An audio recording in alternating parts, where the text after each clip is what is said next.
好啦，咁啊依家呢排比較得閒啲，有啲人就話想叫我話到出年，出年呢，就想話要啲平安符，我幫佢整咗一批平安符，預備呢，就出年呢。2026年呢，出年呢就會派啲平安符畀人哋啦。咁佢哋話聽過好多人講過話，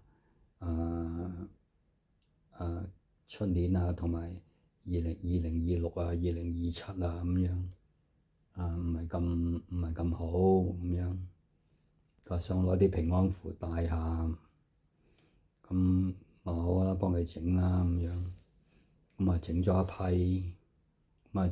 咧，依家圖片，依家影片呢度咧，隻玉皇大帝，我整嗰啲平安符咧，就係天神嘅平安符，亦都係當天嘅天神啲平安符嚟嘅。好多時啲人咧，你如果係拜求亦都喺當天度拿住呢度平安符，雙手合十，就話畀天神聽，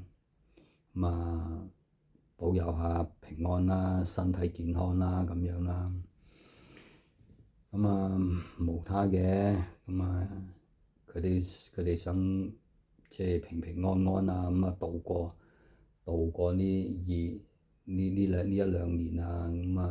啲人話唔係咁好咁樣，冇問題啦。好啦，我畀啲平安，我做咗一批平安符，我呢個樣板嚟嘅，等等先。好啦，就係呢啲做咗一批嘅平安符，仲要寫嘢嘅，依家做定喺度啫，仲未搞掂嘅，仲要寫嘢仲要落嘢咩嘅，第日差唔多過年就要呢一批咧，就要同佢全部戚過向當天求天神爺爺落啲嘢落去啦咁樣。好啦，我而家講到呢一度，就收機啦。